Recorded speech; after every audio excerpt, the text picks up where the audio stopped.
Timing belt, water pump, 4G15. It's a Mitsubishi Mirage or Lancer 2002. Let's get on with it. So this timing belt kit is pretty good. It comes with obviously the new timing belt, a new water pump and its gasket. It also has some crank and cam seals. There's the part number for you. Now the first step is to jack the car up and remove the driver's wheel.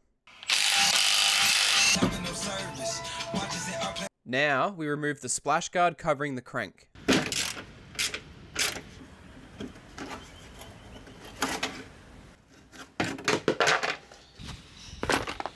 So if you're like me and you don't have a good impact gun, just put a long breaker bar on it and just pulse the engine very quickly. Literally just turn the key a little bit in the ignition before immediately turning it back. Just do not let the car turn on. Just one quick pulse and that's it.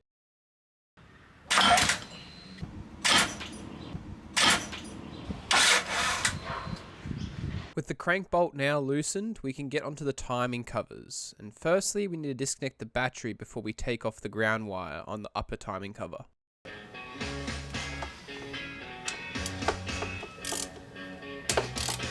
The last bolt for the timing cover is just around the corner here, on the bottom left of it.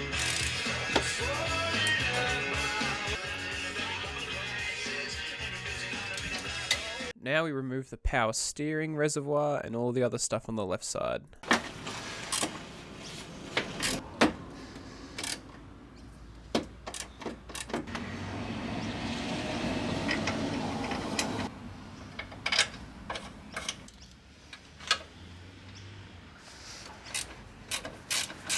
Now we need to remove the top bolt of the power steering pump that's inside of the pulley. It wasn't lined up for me, so I had to manually turn the pulley by hand.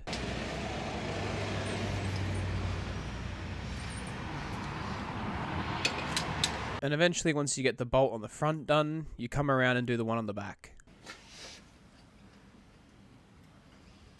Now you just got to loosen the tensioner on the front, and then the belt should slip right off. Also, literally just pull that plug on the front out.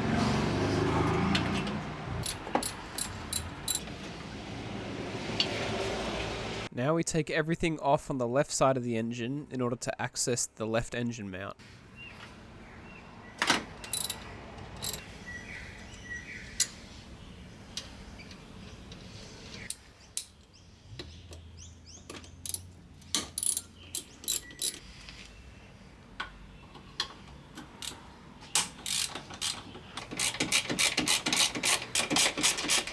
Before you remove any bolts on the mount, make sure to support the engine with a jack.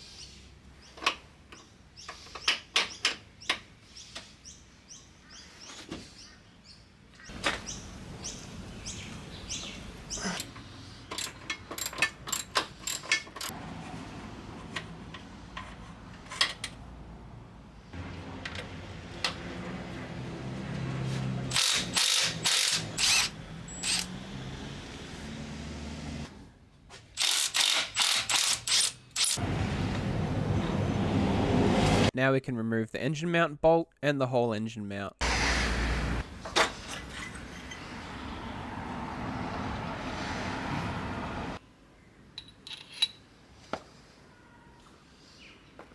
Now we can finally finish up with removing the power steering.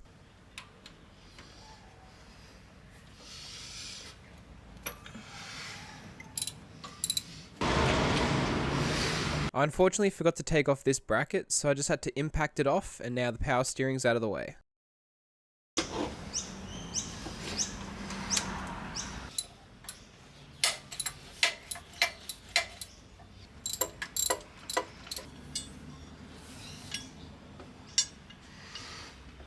Now we begin to remove the alternator belt.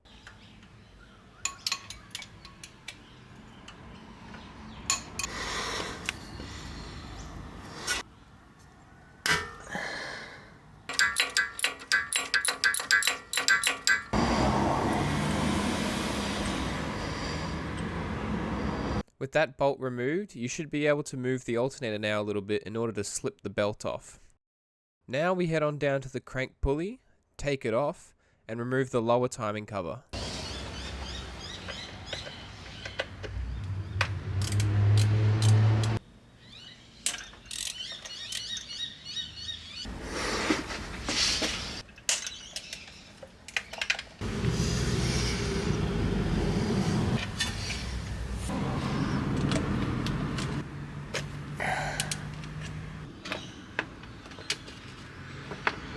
Alright, so this next part is the most crucial part. Marking and getting the engine to top dead center. On the crank, the top dead center mark is this notch sticking out of the gear, and on the cam, it's the notch on the gear again. These marks line up with other marks on the engine, which are here on the cam and here on the crank. You won't be able to see it aligned properly yourself, so I just used like my phone camera and videoed in front of it to get the front on perspective of the notches. If your car isn't lined up properly, basically just put a socket on the cam and rotate it clockwise until it lines up.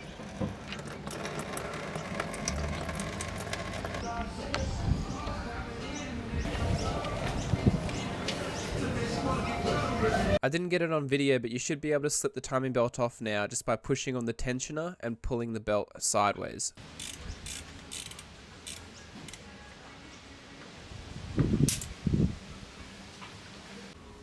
And just reference the new water pump for the holes. So we did these two already for the alternator switch.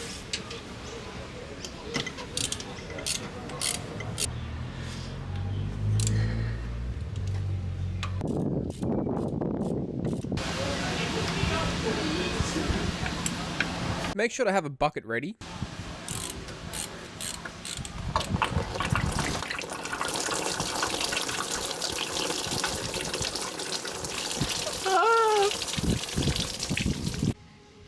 And my kit came with some seals. We're just going to do this seal while we're at it. See Lily just pull it off.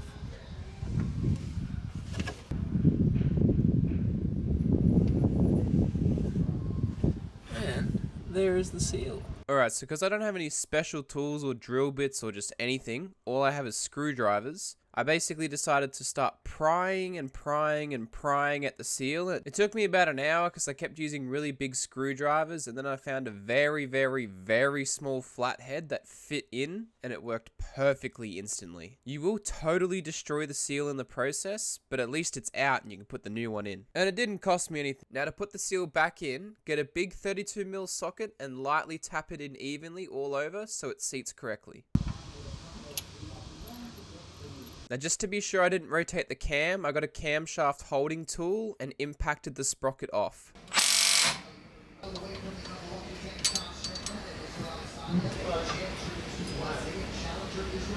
Now we repeat the extremely painful process of removing the camshaft seal.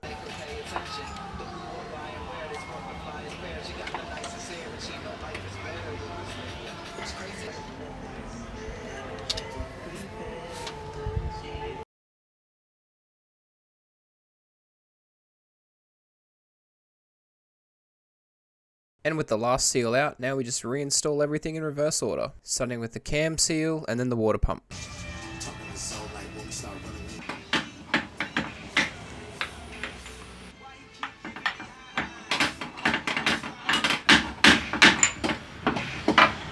Now we reinstall the water pump.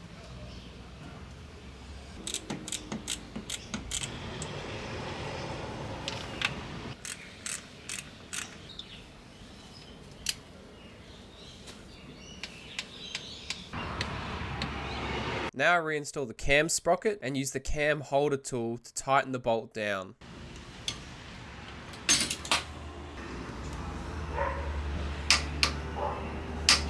Next, we put on the timing belt tensioner and the spring retaining clip thingy.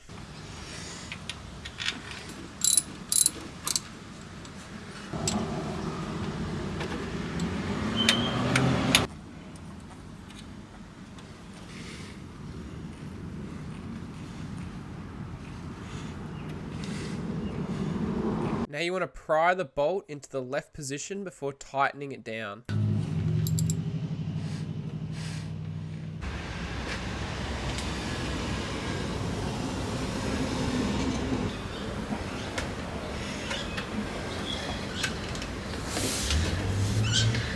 With the belt slipped on, now undo the tensioner bolt to apply tension and then re-tighten it once the tension's applied.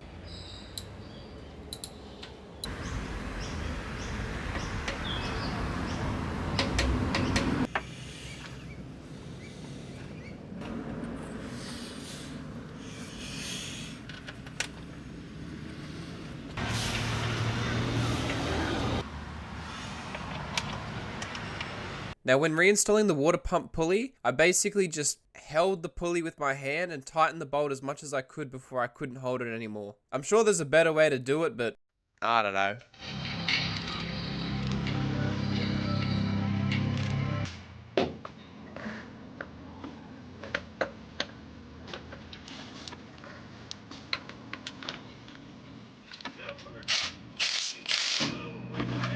I wasn't going to replace the power steering belt, but once I saw that the easiest thing to do was to use an old belt because it would break the belt, I decided to replace the power steering belt and use its old belt to tighten the crankshaft. Oh my days.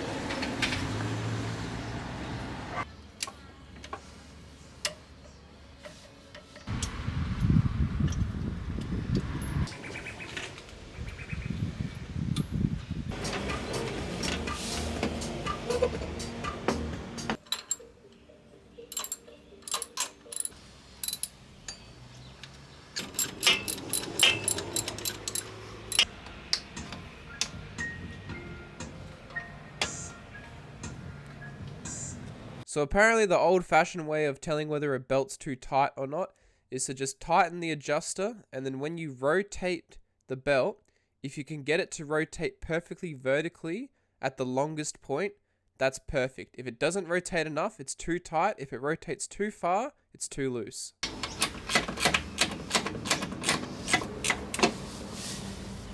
I don't know how, but when reinstalling the engine mount, for some reason the engine was sitting way higher than what it needs to be, so I had to lower the jack a little bit.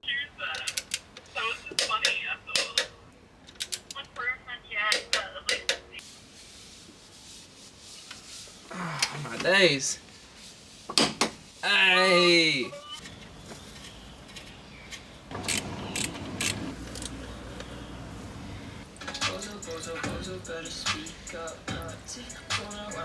Final step. Here we go.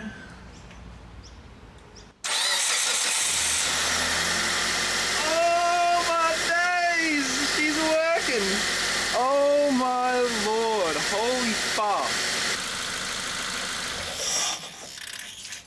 And that is how you do a timing belt for someone that's never done a timing belt before. That was easy. Fuck kidding. Fuck that shit.